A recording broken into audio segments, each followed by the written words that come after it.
Hi. 6191, 74 in Siddhanta Comedy. Upasargat 30 tau. Upasargat 30 tau. Upasargat 30 tau. Upasargat 30 tau. Anuvriti at vritihi purvaparayoho ekaha. At coming from at gunaha. Vritihi vritirechi purvaparayoho ekaf purvaparayoho ekaha. So just putting the anuvriti together. At upasargat, panchami, at upasargat, tasmat ityuttarasya, rti tatau, saptami, tasmeniti nirdishte purvasya, purvaparayoho stane, shashti stane yoga, vritihi syad. So I am not writing out each of these sutras that are the basis of understanding this sutra, because by now I hope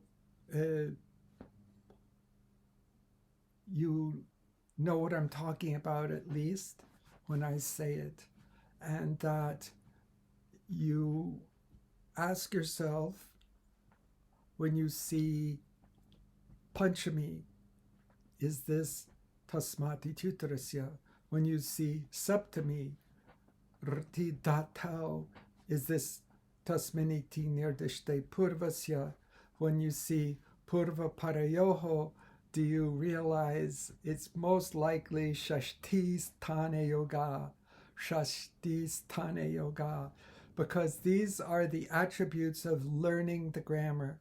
It's not reciting the sutras, it's not reading some translation, it's understanding the constructed meaning of each sutra, and ultimately effortlessly, spontaneously. So I hope that these that I've just mentioned, tasmati juttarasya, tasmeniti nirdishte purvasya, shashtisthane yoga, these are beginning to be familiar. And if they're not, you're not really with the program. You're still invited, but you're not really with the program if that's all seems completely new. Not that you should know it like that yet, but at this point, those should be becoming familiar ideas at least. So, now that we have that basic structure of the sutra together, we're going to look at a couple of parts of it in more detail, because these are, they're crucial to understanding, and they're also, again, examples of how this operates in our minds when we begin to know the grammar. And it's always funny, I just read a description of the grammar in Wikipedia, that it's always described as being very complicated and whatever, but it's not complicated when you actually learn it.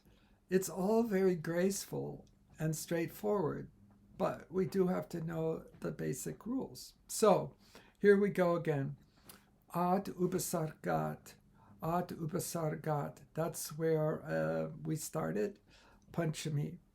Now, the additional piece, the additional thread that we need to weave into this sutra is 1172. Yena vitis darantasya. Now, you clearly are not likely to remember all of the rules for the operation of the grammar, but it's very useful to you if you go back and, for instance, 172, look at it again and try to integrate it into your mental repertoire. Yene vitis tarantasya. An adjective stands for itself and the one that ends with it. The one that ends with it. So at is the adjective, upasarga. Is actually the adjective. Upasarga is the object of the adjective. So this means, at upasargat means an ending upasarga. Ending upasarga. So that's key to understanding the sutra, and it's a fundamental rule. Yena vitis tarantasya. An ending upasarga. Now, the next bit of our sutra from today, at upasargat rti tau. Rti tau. Well, here we go. This is a variant of it's a based on a paribhasha that we've discussed several times, that is an exception to yena vitis tarantasya, an exception to yena vitis tarantasya, or modification. So this is yasmin vidihi tad adau al grhane. Yasmin vidihi tad adau al grhane. So a single lettered adjective, al, in saptami, yasmin. So yasmin operates just like tasmin. Their friends and relations are twins. So yasmin has the same effect as tasmin. So yasmin vidihi tadadal al gurchane. A single lettered adjective in saptami stands for the one that begins with it. Tadadao, the one that begins with it, which is the opposite of yena vitis tarantasya, obviously. So, yasmin vidihi tadadao al grhane. Well, we need to know this because that's what's operating in rti tau, because that means rut, which is, there's another one, taparastatkalasya. And,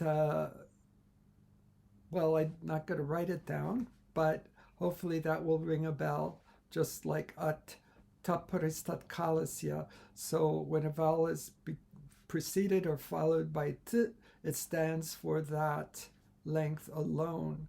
So this says that a hrasva, a single-lettered hrasva adjective in saptami stands for the one beginning with it. So what we have now, if we go back to our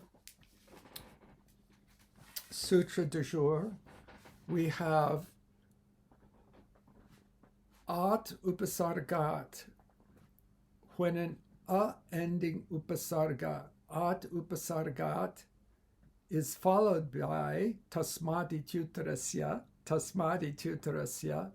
a short beginning dhatu, rti tau pare, purva parayoho stane, in place of the preceding and following, viruddhi syat, just as we have been working with for some time now, and we could say antadivacha. So this is pretty neat because these two variants of adesha, or augments, are right next to each other. So an ending upasarga is followed by beginning dhatu, upasargat, at upasargat, rti tau. So just a recap, when an ending upasarga is followed by a short beginning dhatu, both are replaced by a single vrtihi. And again, that's the rrt, septimi of rrt, which is taparastakalasya. So that's limiting it to a short r. Oh, here we go. And we have some examples still here. So we have upa. Upa is an ending upasarga, ad upasarga, ending upasarga, ad upasargat. And it is followed by rchati. So rchati is a short rasva beginning dhatu, rchati. In place of the preceding and following, therefore, a single vrtihi comes rather than a guna. So now we get uparchati. But of course, and we're going to come back to this in more detail in a minute, what we really get is upachati, because the r has just been replaced, it's gone bye-bye. All we really get here is upachati. So then prachati,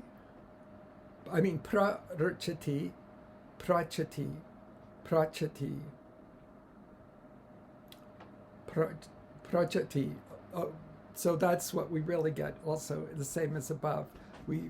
First step is prachati, upachati. Prachati, upachati. And we'll come back to the last example in another minute. So this is another thread in weaving the meaning of this sutra, which we've discussed a number of times recently, but it's important. It's important to reinforce that and to go into it a little bit more. So the reason that we ultimately get the correct form from upa plus rchati as uparchati is on account of the Sutra 1151. Now, when we first went by it, it probably just did not, there's no reason it should have made much sense or whatever. Uranaraparaha. So 1151, what is this all about? Uhu, anraparaha. Uhu, anraparaha. Uhu is shashti.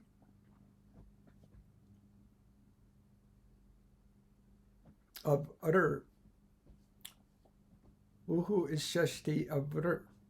So by shashti sthane yoga, uhu an raparaha is shashti sthane an aiun. When aiun comes in place of r, uhu sthane, raparaha, ra, the consonant ra follows. Uhu sthane an raparaha. So that's great. That's how we get uparchati and also prachati, and the correct form. So without uranraparaha, we don't understand the sutra at all. We just don't. We have to immediately say, oh, the a came in place of vr. So by uhu stane, an raparaha, r has to follow, the consonant r follows, so we get uparchati. Now, there's another wrinkle to this, because if we go back to the akshara samamnaya, which I hope we often do in our own private ways, a-i-un reluk, aon ayauch, hayavarat, lan, hayavarat, lan. Well, what is this all about? Well, you know that we have mentioned, again, this is a little post hoc.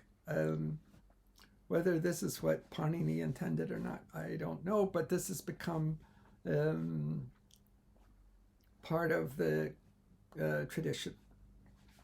So we have been told to understand the of lan as nasally pronounced, lan, lan. And because the is nasally pronounced, it gets the name it. And therefore, ra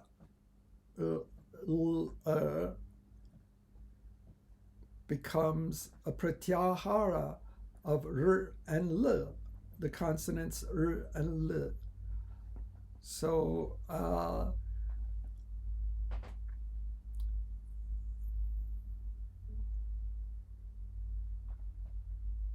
Adirantyena sahita, right? Adirantyena sahita, the first along with the final it. Adirantyena sahita, which also hopefully rings a bell. Now, to understand why all of this matters, we have to go back to, I think, our first Vartika. Rulavarni ormita savarnyam vacham. Rulavarni ormita savarnyam vacham. That is to say that r and l are to be considered savarna even if they don't quite fit the bill. R and l